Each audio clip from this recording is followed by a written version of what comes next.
I'm delighted to welcome Mr. Po Chung to the Ethical Business Leadership Initiative activities. We'll have a discussion today based on Mr. Chung's extraordinary experience in developing DHL International, the international part of DHL. And I'd like to begin with a discussion of how you went about ensuring that your very strong values and sense of ethics and that of the company was able to be recognized and accepted by the very multinational company that you put together with literally scores and scores of offices around the world. Perhaps you could discuss how you were able to fit all these different cultures and moral systems together into one. Sure. Well, as you know, DHL is the most global of all global companies.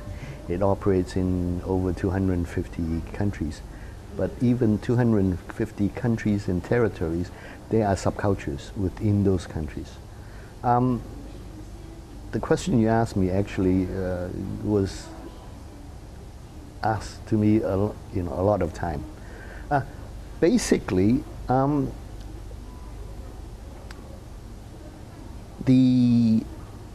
I have to talk about the origin of those. Please. It's something that my grandmother taught me, my father taught me. It's a very, come from a very long history of Chinese ethical culture. So it's in our DNA, so to speak. And it's a pretty structured DNA. There are sayings, there are words that we grew up with, just as the Judeo-Christian ethics or the Hebrew religion. They have the Ten Commandments. We don't have the Ten Commandments, but there are books like the Confucius Analect and the Buddhist literature. Those give us the guideline. Now, after explaining that, I would say that ethics and values are actually common sense things. And as the Confucius always said, don't do unto others what you don't want other people to do unto you, which is not a very difficult thing to understand. And in many times, more often than not, it's not difficult to obey, so to speak. And and also it's kind of situational. You don't have to walk around saying, I am nice, I am good. Right? You just don't be no good. Don't be not nice. Don't be rude, so to speak. So when we were expanding, of course, DHL was not built in one day.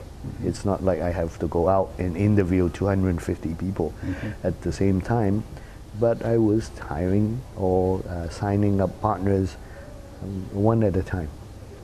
And when we do that, when I did that, or when my subordinates did that, basically the guideline is you look for people that you don't mind working with. You look for people who you think other people would follow. And a good leader is somebody who has followers. In fact, we have a joke in saying, what do you call a leader who has no followers? And the answer is just another guy walking on the street, because there are no followers. So ethics and values are basically the things that are in your personality, in your behavior, in your construct, that you don't push away followers. You don't repel followers. So that's basically how we did it. We look for people that other people, we don't mind following. We look for people who other people would not mind following. And then we look for partners that we feel comfortable being partners with. Now, having said that, the first thing is you have to be somebody that other people want to follow. And that you have to be a partner that other people feel they want to be partnered with. Then on top of that, you have a great business, then you can't fail. Well, I wish it were that easy. But with all these different historical, ethical traditions, Yes. Religious traditions, etc., there clearly are differences around the world. There are certainly cultural differences. But to meet the standards that you and your partners adopted for DHL,